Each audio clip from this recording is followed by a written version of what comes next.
आज आपण बोलू की शेताची जैविक शक्ती, ज्याला आपण उर्वरा शक्ती म्हणू,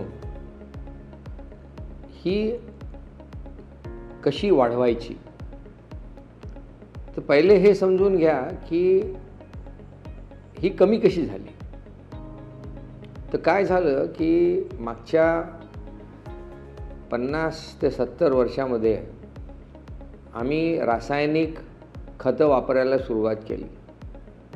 आणि ही खतं म्हणजे काय, जसं आपलं DAP आहे, पोटॅश आहे किंवा युरिया आहे, हे सगळे ज्याला आपण म्हणतो इलेक्ट्रोलिटिक इनऑर्गॅनिक फर्टिलायझर्स आहेत.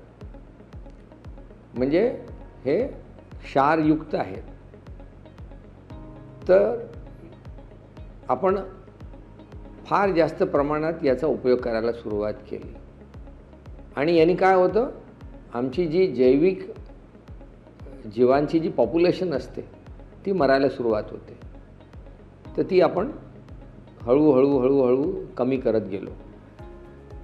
दुसरं काय झालं की आपण ट्रॅक्टर वापरायला सुरुवात केली, वजनदार यंत्र आणायला सुरुवात केली.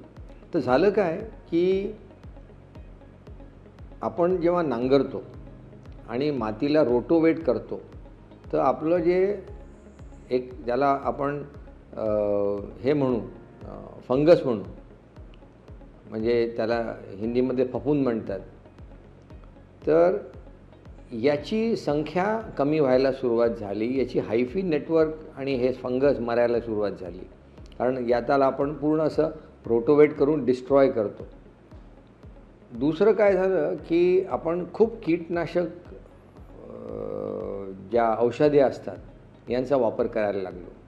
म्हणजे ज्याला आपण म्हणतो की इन्सेक्टिसाइड, नंतर फंगीसाइड, आता हर्बिसाइड खूप वापरायला लागलो, आपण विडीसाइड वापरायला लागलो. या औषधांनी काय झालं की आपली जीवांची शक्ती, जैविक शक्ती आणखीन मरायला लागली. तिसरं जे एक कारण आहे की आपण आता जमिनीमधून पाणी काढून इरिगेशन वापरायला सुरुवात केली मोठ्या प्रमाणावर. या जमिनीच्या पाण्यामध्ये क्षार असतो. प्रत्येक ठिकाणी गोड पाणी मिळत नाही. आणि आपल्याला म्हणजे कॅनलचं पाणी किंवा नदीचं पाणी प्रत्येक ठिकाणी मिळत नाही. तर यांनी काय झालं की यांनी हा जो क्षार असतो याच्यामध्ये, ज्याला TDS म्हणतो, टोटल डिसॉल्व्ड सॉलिड्स, हा आपल्या जमिनीमध्ये वाढायला लागला. आणि ही तिन्ही जी कारणं आहेत, क्षार, कमी कार्बन जे ऑक्सिडाईज झालं कारण तुम्ही खूप रोटोवेट केलं, आणि आपण खूप केमिकल टाकले, तर त्याच्यामुळे जैविक शक्ती पण आपली वीक झाली. या तिन्ही कारणाच्यामुळे आमची जमीन काय झाली, कडक झाली आणि दबायला सुरुवात झाली. म्हणजे आता आपली जमीन श्वास नाही घेत. आता आपली जमीन पाणी धरून ठेवत नाही. तर याचा परिणाम काय झाला तुमच्या शेतामध्ये, 100 जर आपण बीज टाकले तर फक्त 70-75 रोपं उगतात. आपली उगवण शक्ती क्षीण झाली. आणि एका महिन्याच्या नंतरही 70 झाडं जिवंत राहतात. आता याला 95% आपण करू शकतो काय. एक लक्षात ठेवा, जेव्हा तुम्ही 70-75 वर अटकले म्हणजे काय केलं तुम्ही, 25 ते 30% स्वतःची जमीन खाली ठेवली, तुमचं उत्पादन तुटलं, नुकसान झालं.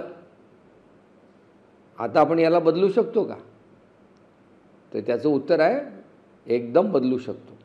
कसं बदलाल, त्याला आपल्याला जीवांच्या करता जे आवश्यक आहे असं आपल्याला शेणखत जे चांगलं पचलेलं आहे ते टाकावं लागेल. जास्त नाही, फक्त 1 टन. याच्यामध्ये बायोलॉजीचा प्रयोग करावा लागेल. म्हणजे चांगले जे सहाय्यक बायोलॉजी आहे ती टाकावी लागेल, म्हणजे ती वाढेल. आणि आपल्या जमिनीला नरम आणि भुरभुरी करावी लागेल.